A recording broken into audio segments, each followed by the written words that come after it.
여러분 안녕하십니까. 원창문 목사 이충근 목사입니다. 여러분 혹시 설교에서 배울 것이 있습니까? 목사로서는 굉장히 뼈아픈 설교를 듣기는 하고 매주마다 탁월하다고 하는 그 설교를 듣습니다. 근데 그 탁월하다는 것의 기준이 어디 있는지도 잘 모르겠지만 설교를 들으면서 우리가 감동도 받고 은혜를 받는다고도 말했는데 정말 설교 안에 배울 게 있습니까? 저는 이 얘기를 던지면서 저도 굉장히 충격적이기는 한데요. 어떻게 해야 될까, 이걸 어떻게 이야기를 풀어야 될까 걱정도 되는데요. 그럼에도 불구하고 이 이야기는 굉장히 중요하기 때문에 이야기를 꺼내게 됐습니다.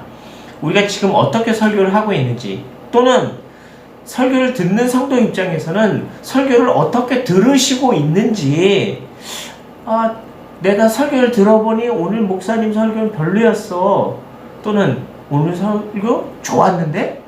이렇게 생각하는 게 있다면 뭐에 감동받아서 좋다고 얘기하는 건지, 뭐에 실망하고 섭섭하다고 말하고 있는지를 우리는 분명히 알아야 된다고 생각을 합니다. 어쩌면 우리가 목회자 입장에서는 성도에게 구미가 담기는 설교를 하고 있는 것은 아닐까. 구미가 담기는 설교. 듣기 좋아할 만한 좋아하는 설교, 그런 걸 하고 있는 것만은 아닐까라는 생각을 한번 던져보고요. 또 하나는 우리가 설교를 들을 때 내 마음에 괜찮다, 괜찮은데, 좀 색다른데, 좀 드라마틱한데, 드라마틱. 이런 식으로 우리가 무슨 드라마를 보는 것처럼 설교를 듣는 건 아닐까를 좀 생각해 보자는 의미에서입니다. 드라마 보는 게 부정적이라는 얘기는 아니겠죠? 너무 이 서론이 장황했는데요. 그냥 좀 잔인하게 얘기할게요. 여러분 설교 들으면서 배울 게 있습니까? 저는 드라마 보는 걸 별로 이렇게 좋아하질 않아요. 잘 보려고 하지 않는데, 그 이유가 뭐냐면, 아무리 결말이 공천징악으로 끝나도 결국 그 드라마 내용들은 굉장히 자극적인 거고, 사람들은 자극적인 데 주로 초점을 맞추거든요. 어린아이들이 TV를 보거나 영상을 보거나 할 때 그 스토리의 내용이나 스토리의 결론을 별로 보질 않는다고 해요. 그 자극적인 장면, 재미있는 장면에 있는 거지, 결론 부분의 선한 이야기를 별로 그렇게 기억하지 않는다고 그래요. 마찬가지로 우리도 설교를 할 때 그런 경향이 좀 있지 않나 싶은 생각이 들어요. 재미있게 하려고는 하는데 결론이 좀 취약하거나 좀 은혜롭게 듣는 것 같기는 한데 핵심이 생각나지 않는다거나, 그렇다면 우리는 설교를 잘못하고 있고 잘못 듣고 있는 게 아닌가, 심각한 고민을 해야 될 필요가 있어 보입니다. 고민을 해야 됩니다. 왜냐하면 저는 개인적으로 좀 심각하게 받아들이고 있는 것 중에 하나가, 이단에서 정통 건강한 교회에 투숙군을 보내서 이렇게 저렇게 작업을 하고 있다는데, 그 작업 기간이 짧아야 3년이고 길게는 몇십 년이 되기도 한다고 그래요. 그렇다면 3년 내지 몇십 년 동안을 건강한 설교를 듣고 있다는 거잖아요. 건강한 교회에서 선포되고 있는 설교를 듣고 있다는 건데 변화되질 않아요. 바뀌질 않습니다. 물론 재교육 과정도 있을 거고, 나름대로 그건 이게 아니다라고 조언해주는 사람들도 있을 거고, 여러 가지 자기들의 교리를 버리지 않을 만한 어떤 장치를 두긴 했겠지만, 건강한 설교, 바른 설교를 듣고 있는데도 변화가 일어나지 않는다는 것, 충격을 받지 않는다는 건 설교하는 저로서는 굉장히 충격적인 사건이에요. 그런 의미에서 좀 생각하게 보게 돼요. 내가 지금 설교를 제대로 하고 있는 건가? 설교 안에 내가 지금 무엇을 핵심으로 잡고 있는 건가? 이게 참 고민하게 됩니다. 설교로 사람이 변하지 않는다는 뜻인가요?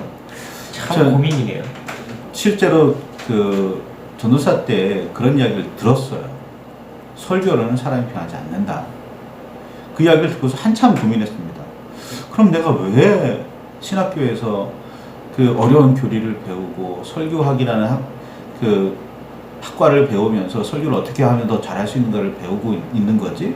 내가 왜 그걸 하고 있는 거고 내가 왜 설교를 잘하려고 힘쓰고 있는 거지라는 걸 굉장히 심각하게 고민했던 적이 있어요. 왜?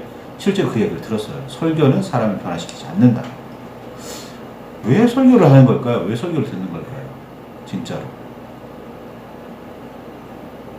예배 중에 설교가 제일 중요하다고 말하면서도 다른 시간에는 안 줘라도 설교 시간에 또 조는 사람도 많잖아요. 제일 중요하다면서 왜 좋을까요? 재미가 없으니까. 귀에 들어오지 않으니까.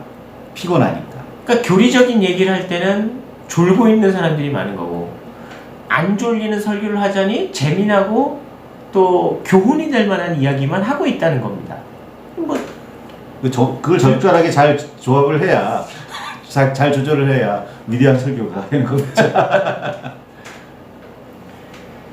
예배도 하나님께 집중하는 시간이듯이 설교도 하나님의 말씀이 선포되는 시간이어야 하죠. 그러면 그건 뭐 이렇게 굉장히 서론 본론 결론을 아주 재미있게 구성지게 잘 짜여져서 이야기한다.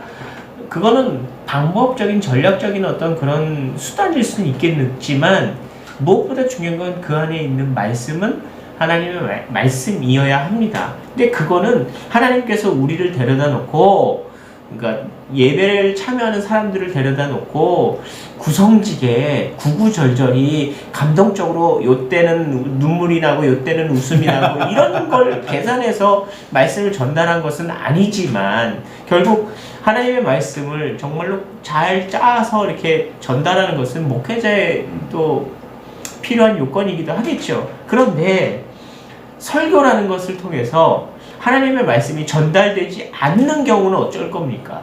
그러니까 지금 우리의 설교들이 만약에 하나님의 말씀, 하나님의 뜻이 전혀 담겨져 있지 않다면 심각한 문제라는 거죠. 목회자도 잘못됐지만 그 시간에, 그 집중된 시간에, 그 귀한 시간에 모여진 수만 엄청난 명수의 성도들이 잘못된 설교를 듣고 있다면 문제가 심각한 거죠.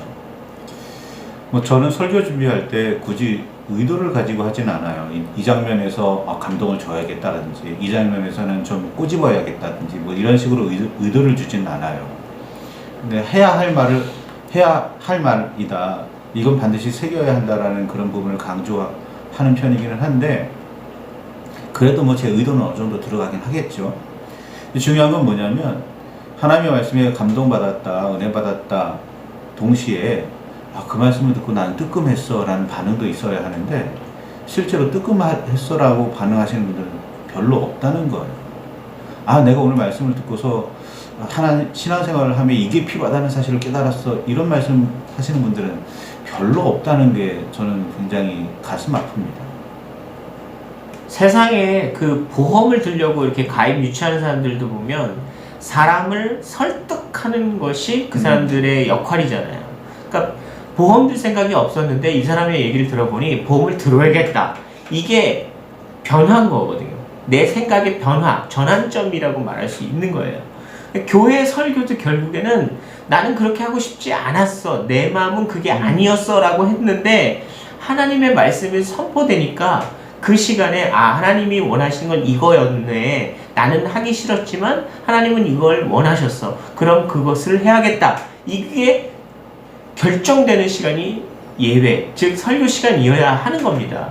그렇다면 설교자의 의중이나 또는 듣는 사람의 판단보다 하나님의 말씀이 전해지고 하나님의 말씀으로 인해서 생활에 또는 생각에 또는 결정의 전환, 반영이 일어나야 된다는 거죠. 이런 엄청난 반전이 일어나야지만 이것이 온전한 설교인 것입니다. 우리 생각과 우리의 계획과 전략들이 숨겨져 있는 것이 아니라 하나님의 뜻과 명령이 담겨져 있어야 하고, 그 말씀에 따라서 우리는 변화가 일어나는 시간이어야 된다는 거죠. 그러니 설교는 감명받았어가 아니라, 설교를 통해서 나는 하고 싶자 하는 의지는 없었는데 이제 해야겠구나, 이걸 결정하는 시간이에요. 때로는 나는 이렇게 알고 있었는데 그게 아니네. 그렇죠. 이런 것도 필요한 거고요. 그러니까 우리 생각을 바꿔내는 반전이 바로 설교여야 한다는 거죠. 물론 그 하나님의 말씀에 성경에 온전히 이렇게 그걸 깨달아서 나는 평소에 하나님의 말씀을 잘 알고 있어, 잘 깨달았어. 그러면 내가 잘 알고 있다는, 잘 깨달았다는 사실을 확인하는 시간이 설교 시간일 수도 있어요. 그런 의미에서는 내가 잘못 알고 있는 건 아니구나, 안심해도 되고 은혜 받아도 되는데, 내가 잘못 알고 있었다면 내가 이게 잘못되었구나 라는 사실을 깨달을 수 있는 시간이 설교 시간이어야 하는데, 그런 그 변화가 설교 중에 일어나고 있느냐, 듣는 중에 그런 변혁이 일어나고 있느냐는 좀 깊이 생각해 봐야 될 것 같아요. 사이비조차 변화시킬 수 없는 설교가 뭔 설교겠느냐라고 말할 수도 있을지는 모르겠는데, 우리가 너무 끊임없이 너무 습관적으로만 그냥 뭐 하나의 순서증으로만 들어왔던 건 아닐까 다시 한번 반성했으면 좋겠어요. 그러니까 설교자도 설교가 하나님의 감동으로 만들어지지 않았다면 반성할 필요가 있습니다. 정말 하나님의 말씀으로 감동으로 담겨져 있는 설교여야 하고, 그 설교를 통해서 나는 무슨 하나님의 뜻을 또 듣고 내 삶의 전환점이 되어야겠구나 라고 다짐하면서 또 이 설교를 들어야 하는 겁니다. 그래서 정말로 귀한 이 예배 시간이 또 설교 시간이 되어야 될 거라고 생각을 합니다.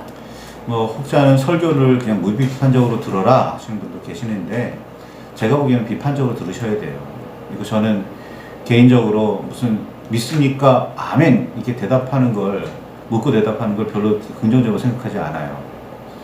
그 청년들한테, 어린 학생들한테 지금도 마찬가지로 이야기를 하고 있는, 그 어른들한테도 이야기하고 있는 것 중에 하나가 뭐냐면, 아멘을 할 때는 2번, 3번 생각해보고 대답하시라 라고 말씀드릴 때가 굉장히 많거든요. 그래서 비판적으로 봐야 돼요. 설교를 비판한다는 건 굉장히 부정한 일로 여기시는 목사님들 굉장히 많으실 텐데, 설교는 그렇게 비판적으로 보고, 그럼에도 불구하고 내가 하나님의 말씀에 동의를 한다 그러면 아멘 할 수 있어야 되는 거거든요. 여기는 좀 충청도식 방식이 긍정적이지 않아. 집에 가서 아멘을 하시더라도 곰곰하게 좀 생각해 보실 필요가 있지 않나 싶습니다. 자, 정리하겠습니다. 설교 배울 게 있습니까? 우리 있어야 됩니다. 다시 한번 생각해 봅시다. 설교를 준비하는 입장에서도 설교자는 설교를 정말로 감동적으로 하나님께서 주신 말씀으로 정말로 설교 준비해야 합니다. 또한 설교를 듣는 사람의 입장에서도 설교 안에서 내가 깨닫지 못했던, 그동안에 깨닫지 못했던 것을 깨닫고 그 안에 나의 생활에 또 행동에 전환이 되는 그런 시간이, 결단이 되는 시간이어야 합니다. 설교 안에 배울 거 많습니다. 잘 배워서 내 삶에 의미 있는 삶이 되시기를 권면합니다. 감사합니다.